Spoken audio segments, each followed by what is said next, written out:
Merci Dr Dikoumé pour toutes ces explications. Nous allons continuer dans cette émission en voyant maintenant deux mesures nouvelles de la loi de finances 2017. D'abord le volet douanier avec l'application des droits d'assises de 12,5% sur les véhicules de tourisme de plus de 10 ans et aux véhicules utilitaires et tracteurs routiers de plus de 15 ans. Il y a ensuite la collecte des recettes de la vignette automobile aux sociétés d'assurance. Le droit de timbre automobile est désormais acquitté lors du renouvellement ou de la première souscription d'une police d'assurance. Alors, dans les faits, qu'est-ce qui a changé? Comment cela se passe-t-il sur le terrain? Voici le décryptage réalisé par Anissé Simo et Arnaud Ndal.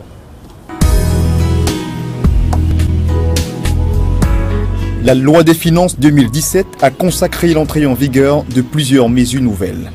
Le constat est clair. L'élargissement de l'assiette fiscale vient conforter la volonté de l'État d'améliorer le rendement fiscal à travers de nouvelles niches. Des secteurs tout entiers sont donc sortis du maquis fiscal. Il est aussi question de sécurisation des recettes par diverses mesures. Au rang de ce qui va changer dans le quotidien des Camerounais, voici deux cas pratiques. Tout d'abord, dans le volet douanier, l'application des droits d'assises de 12,5% sur les véhicules de tourisme de plus de 10 ans et aux véhicules utilitaires et tracteurs routiers de plus de 15 ans. Ensuite, la collecte des recettes de la vignette automobile est confiée aux compagnies d'assurance. Le droit de timbre automobile cette année est acquitté lors du renouvellement ou de la première souscription d'une police d'assurance. Dans les faits, qu'est-ce qui a changé? Comment cela se traduit-il sur le terrain? Et quelles en sont les incidences directes sur ces secteurs d'activité? Nous avons pris la route des nouvelles mesures fiscales.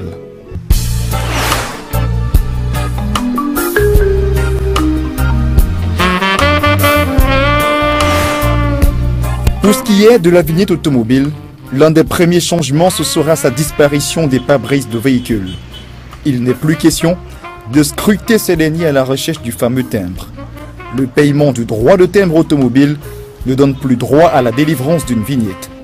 L'attestation d'assurance est dorénavant de justificatif de paiement en cas de contrôle. Chez les assurés, le mécanisme de paiement est bien huilé. La plupart des automobilistes, ils ont été informés pour la vignette. Rares sont ceux qui ne sont pas au courant. Donc, ce qui fait que ça nous pose moins de problèmes. Parce que dès qu'ils arrivent, si ce sont les anciens contrats, nous les avons déjà marché, nous renouvelons juste. Et déjà, c'était paramétré de telle sorte que la puissance fiscale automatiquement affiche le montant de la vignette. Donc là, nous n'avons pas de difficultés. Pour les clients, pour les affaires nouvelles, ils viennent avec les cartes grises ou les factures pour les motos. Pour examiner cette mesure et son fonctionnement, nous avons sollicité une fois de plus l'expertise de Joseph Zaché-Nana, conseiller fiscal et juridique au cabinet Audit Conseil CAC International. Il ne s'agit pas d'une réforme à proprement parler, c'est une mesure qui a été introduite par la loi de finances 2016, mais dont l'entrée en vigueur a tout simplement été différée au 1er janvier 2017. Donc, de manière concrète, c'est quoi? C'est la modification des modalités de recouvrement du droit de timbre automobile, qu'on appelle très vulgairement ou très couramment la vignette automobile. Si j'ai une police d'assurance que j'ai souscrite au 1er janvier 2016, voilà, la vignette automobile ne sera applicable ou alors ne sera exigible que lors du renouvellement de cette police d'assurance-là en 2017.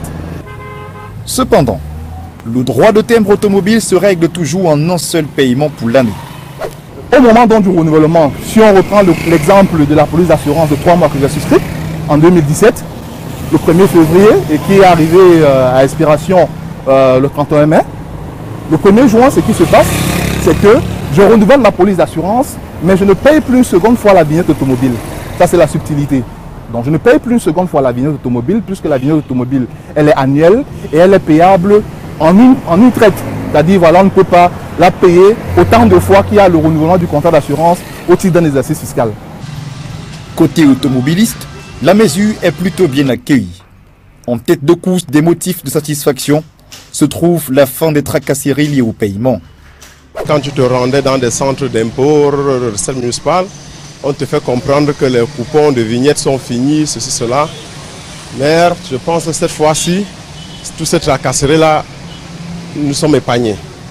Une fois que tu payes ton assurance, tu n'as pas besoin d'un coupon autre sur ton contrat d'assurance. Tu vois déjà le montant de ta vignette qui s'affiche. Et ça, je trouve ça vraiment génial. Ça nous évite aussi, de temps en temps, quand tu laisses un véhicule dans une laverie, on mouille le coupon d'assurance sur le pare-brise, coupon de vignette. Tu as les tracasseries pour le policier en route parce que tu n'as plus de talon de vignette, c'est cela. Donc je pense que le gouvernement cette fois-ci a très bien réfléchi. Ça a évité aussi les longues files d'attente. Vous voyez que devant les recettes des impôts, là, on voyait que les gens s'alignaient en nombre pour souscrire, pour payer. Mais aujourd'hui, dès que votre assurance est finie, aujourd'hui, vous partez, on vous délivre avec la vignette. Donc il n'y a plus de longues files d'attente. Beaucoup ne payaient pas. Et loin même qui ne payaient pas, il y avait beaucoup de faux. Vous comprenez? Donc, cette mesure est tellement salutaire, comme je l'ai dit au départ. Parce qu'il y a des gens qui tournaient toute une année comme ça, jusqu'à la fin de l'année, et ne payent pas. Soit, il a réussi à avoir un coupon, puisque vous savez, l'ancien système consistait à ce que qu'il y ait un coupon qu'on colle sur le pare-brise de la voiture. Et maintenant, avec ça en route, la police a seulement le temps de regarder et dit que bon, vous avez votre vignette. Or, le coupon qui est censé rester dans la comme souche, ça n'existe pas. Donc ça veut dire que dans un parking, une personne détenteur de plus de 4 voitures ou 5 voitures pouvait rien qu'acheter une seule vignette ou un seul timbre. La réforme introduite vise justement à contrer ces pratiques. L'assurance et la vignette automobile sont en fait liées pour le meilleur et pour la sécurisation des recettes fiscales. Cette réforme se justifie en fait par un souci de sécurisation des recettes fiscales. Parce que voilà, au niveau de la compagnie d'assurance, on a une maîtrise voilà, du nombre de vignettes qui est vendu. Parce que ce nombre de vignettes en fait est indexé au nombre de contrats d'assurance souscrits auprès des compagnies d'assurance. Je pense que le calcul, lui, il est vite fait. Donc la compagnie d'assurance se charge tout simplement de collecter et de reverser le 15 de chaque mois, comme toutes les déclarations des impôts et taxes en vigueur au Cameroun. Les syndicalistes chez les transporteurs déplorent néanmoins l'insuffisance de la communication autour de la mesure. Une chose est certaine, l'impact se fera sentir à la souscription. Ça vient brusquement, comme ça, surprendre les automobilistes. Vous comprenez? Ils ne s'attendaient pas. Ils ne savaient pas qu'on pouvait arriver à ce stade-là. Bon, maintenant que tout le monde sait que il doit payer son timbre automobile auprès des assureurs dès lors qu'il a souscrit une police d'assurance, les conséquences là-bas, c'est quoi? C'est que tu es obligé maintenant, en plus du montant de la souscription de police d'assurance, tu dois payer la vignette à l'immédiat. Vous comprenez? Donc ça fait en sorte que, avec le montant devient un peu costaud. Une autre mesure, celle-ci va faire bien mal. Elle est relative à l'assujettissement de certaines catégories de véhicules importés au droit d'assises. 12,5% sur les véhicules de tourisme de plus de 10 ans et aux véhicules utilitaires et tracteurs routiers de plus de 15 ans.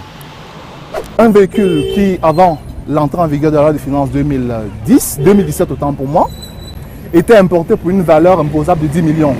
Il faut préciser que la valeur imposable ici, c'est la valeur coût assurance et frais, c'est-à-dire le prix d'achat, l'assurance et les frais de transport qui constituent en fait l'assiette d'imposition aux droits de douane et aux droits d'assises. Donc, pour une valeur imposable de 10 millions en réalité, le droit d'assises sera applicable à 12,5% sur cette valeur-là.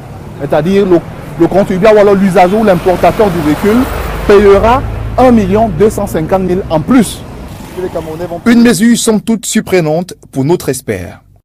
Si on se réfère à la définition du droit d'assises préalablement abordée, s'agissant en fait qu'il s'agit d'un prélèvement opéré sur des biens dits de luxe, on se pose bien la question de savoir si les voitures utilitaires, les véhicules utilitaires sont des biens de luxe. Cette mesure vise a priori deux aspects. Le premier, c'est l'élargissement de l'assiette fiscale et partant une source de recettes pour le trésor public.